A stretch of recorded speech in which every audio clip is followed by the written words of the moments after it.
अगर आपकी ज़िंदगी और परिवार में सब कुछ गलत होता जा रहा हो तो आप उसे क्या कहेंगे?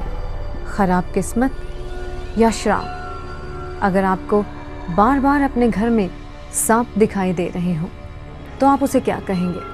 कि सांप को एक नया घर मिल गया है या फिर आप पर किसी दुष्ट आत्मा का साया है? अगर बीमारी आपके घर से जाती नहीं तो आप उसे क्या कहेंगे? कि आप अच्छी तरह से खा नहीं रहे या फिर किसी ने आप पर जादू कर दिया है?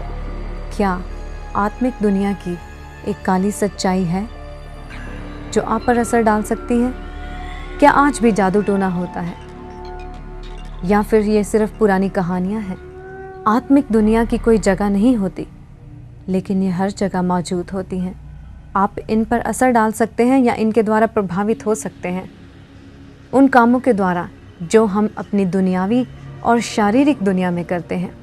नेगेटिव बातों को बोलकर जब हम उन्हें बोलते हैं तो एकदम से हमारी शारीरिक दुनिया पर उनका असर नहीं होता। उनका असर पहले हमारी आत्मा पर, फिर हमारी ज़िंदगी और जान पर, फिर हमारे भावों पर और फिर कहीं जाकर उनका असर हमारी शारीरिक ज़िंदगी में दिखता है।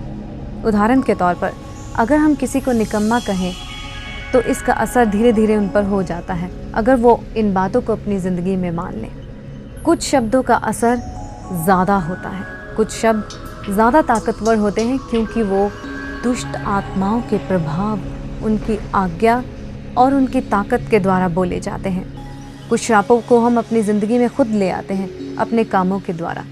हम अपने कामों और शब्दों पर तो कंट्रोल कर सकते हैं, लेकिन दूसरों के नहीं। आज सिर्फ पूर्व देशों में ही नहीं बल्कि पश्चिमी देशों में भी उतना ही जादू हो रहा है। शायद अलग अलग देशों और जगह पर इनका नाम बदल दिया जाता है, जैसे कि काला जादू, सफ़ेद जादू या वूडू, लेकिन साधन एक ही है। क्या इन श्राप पर विजय पाई जा सकती है? क्या इन श्रापों को तोड़ा जा सकता है?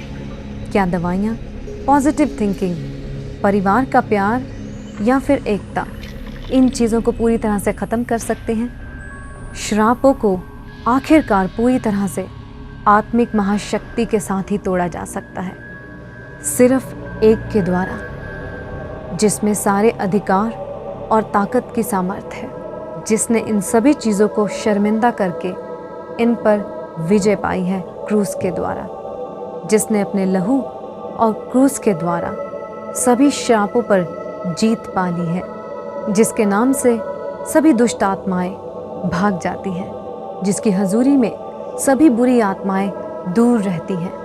परमेश्वर पिता, परमेश्वर पुत्र और परमेश्वर पवित्र आत्मा के द्वारा।